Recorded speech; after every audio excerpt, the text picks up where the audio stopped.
Piénsalo por un segundo. Te acusan de un crimen que no cometiste en la Edad Media. ¿Qué harías? La verdad es que no importaría mucho. En esa época, la justicia no siempre buscaba la verdad, sino demostrar poder a través del sufrimiento. Estás a punto de conocer 5 castigos tan brutales que el resultado solía ser el mismo: una muerte lenta y, en la mayoría de los casos, casi garantizada. Bienvenidos a un rincón oscuro de la historia, una era donde la justicia podía ser un espectáculo de terror. Antes de que existieran las cárceles como las conocemos, el cuerpo del condenado era el lienzo donde el poder demostraba su fuerza. El objetivo no era rehabilitar, sino aterrorizar. Era una lección pública y sangrienta para cualquiera que se atreviera a romper las reglas. Así que, si te fascina la historia sin censura, suscríbete y activa las notificaciones, porque la cuenta regresiva está por empezar. Castigo número 5. La picota. Humillación hasta la muerte. Arrancamos en el número 5 con un castigo que podría parecer menor, pero que a menudo se convertía en una sentencia de muerte indirecta. La picota. Este no era solo un instrumento de humillación, sino un catalizador de la furia colectiva. El culpable, con el cuello y las muñecas atrapados en una estructura de madera, era abandonado en la plaza pública, a merced de la gente. El objetivo principal era el escarnio público por crímenes considerados menores, como robos pequeños, blasfemia o borracheras. Pero la humillación era solo el comienzo. La verdadera tortura venía de la multitud. El condenado era un blanco fácil para basura, excremento, piedras y objetos afilados. Lo que empezaba como una pena por un delito menor podía escalar a una muerte agónica. Muchos no morían por los golpes, sino días después por infecciones, tétanos, deshidratación o exposición al clima tras horas, o incluso días de suplicio. Aunque algunos lograban sobrevivir, la picota demostraba cómo la justicia popular podía ser tan cruel como la de cualquier verdugo. Castigo número 4. Arrastrado, ahorcado y descuartizado. Subimos en la escala de crueldad para llegar al número 4, un castigo reservado para el peor crimen de todos: la alta traición. En Inglaterra, a partir del siglo XIII, la sentencia era una fórmula precisa de sufrimiento: ser arrastrado, ahorcado y descuartizado. No era una simple ejecución, era un ritual para borrar a una persona de la historia. El caso más famoso es el del héroe escocés William Wallace, en 1305. Primero fue atado a un caballo y arrastrado por las calles de Londres, mientras la multitud lo apedreaba. Luego, en el lugar de la ejecución, fue ahorcado, pero lo bajaron justo antes de morir, cuando todavía estaba consciente. Después vino lo peor. Fue emasculado y sus entrañas fueron extraídas y quemadas frente a él. Finalmente, fue decapitado, pero ni siquiera ahí terminó todo. Su cuerpo fue descuartizado en 4 partes. Su cabeza se exhibió en el puente de Londres, y los otros trozos fueron enviados a los extremos del reino como un recordatorio sangriento del precio de la rebelión. La supervivencia era, por diseño, imposible.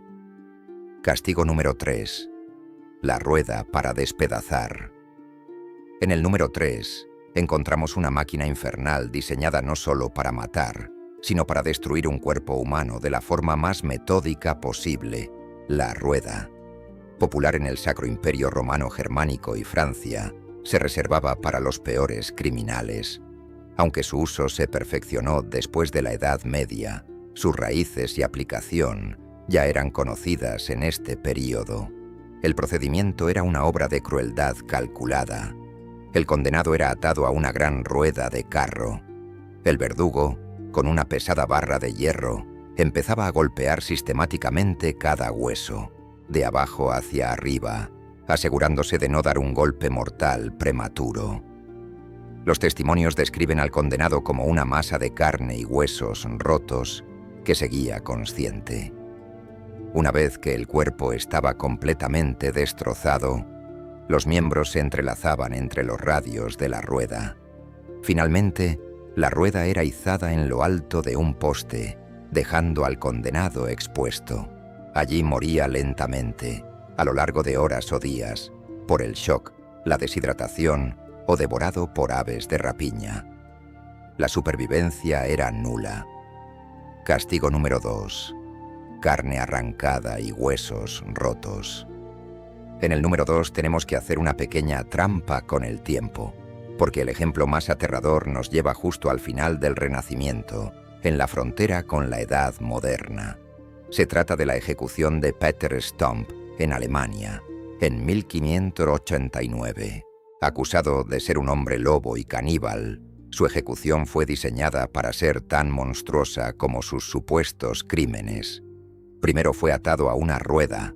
El verdugo usó tenazas al rojo vivo para arrancarle trozos de carne en 10 puntos diferentes del cuerpo. Después, le rompieron los huesos de los brazos y las piernas con la parte trasera de un hacha, siguiendo la misma lógica brutal de la rueda. Con el cuerpo destrozado, pero aún con vida, finalmente fue decapitado en un acto que casi podría considerarse misericordioso. Su cabeza fue clavada en un poste junto a la figura de un lobo. Este método, que combina varios tormentos, es un reflejo de hasta dónde llegó la brutalidad que se gestó en la Edad Media.